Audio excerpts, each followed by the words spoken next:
I'd like to show a technique for the lower back, the pelvic region, and the hip joints.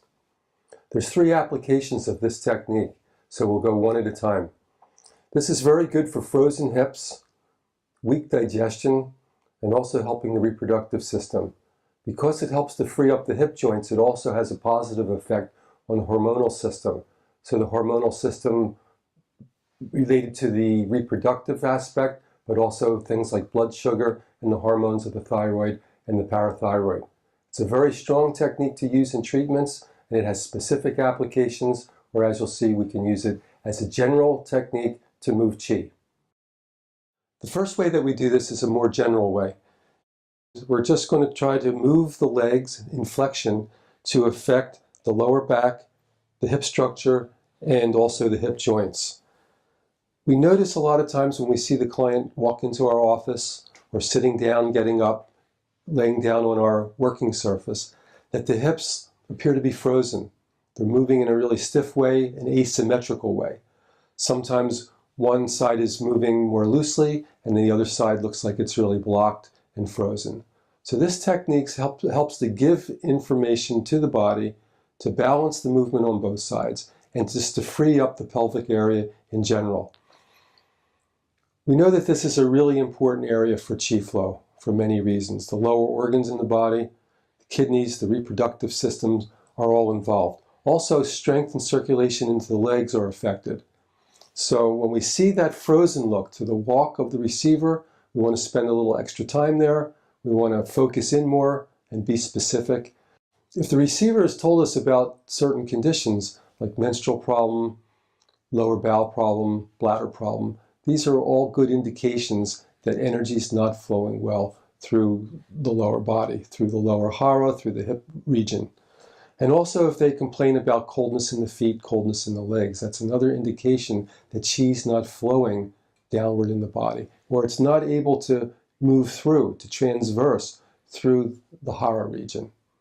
So let's get started and see how this technique works.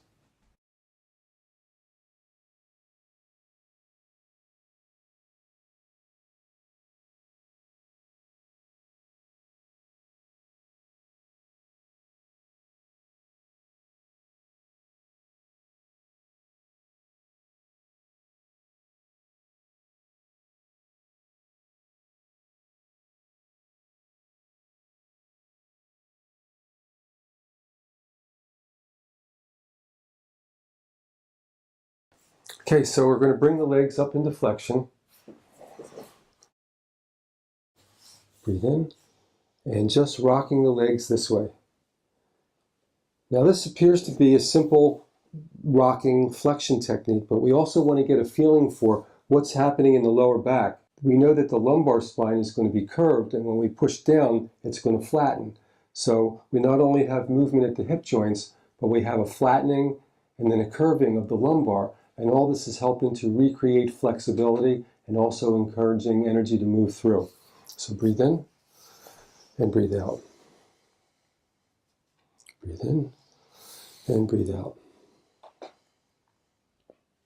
Breathe in and breathe out. So we can move the legs to the side and create an effect more moving to the other side. So if we're going to the right, the effect is going to be going more to the left. Breathe in and breathe out. Breathe in and breathe out. And then we can take it to the other side. Breathe in and breathe out. Breathe in and breathe out. And we can also do this standing like this. Breathe in and breathe out. Breathe in and breathe out. Breathe in and breathe out. Breathe in and breathe out. Breathe in and breathe out. Breathe in and breathe out. And then back to the center. Breathe in and breathe out. Breathe in and breathe out.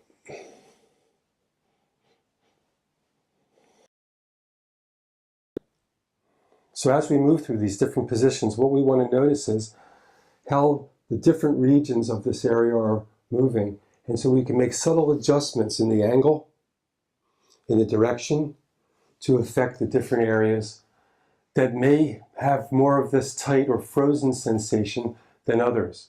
And you'll start to notice that more as you work with that idea. And when you become aware of it, your perception will also pick up more of these subtleties in what's moving and what's not in the lower region. So we could do this on each side and in the middle 2, 3, 4, 5 times, depending on what we saw in the body, what we're feeling about how much of this effect would be beneficial, and of course, how much is the receiver's capacity to take this movement and to benefit by it. So if somebody really had stiffness in the hips, we might want to start out just with a little bit of this in the first treatment and then build up more as we go along in subsequent treatments. But you're going to find that the person feels tingling in their legs afterwards, heat flowing down into the legs. These are the indications that the chi is moving.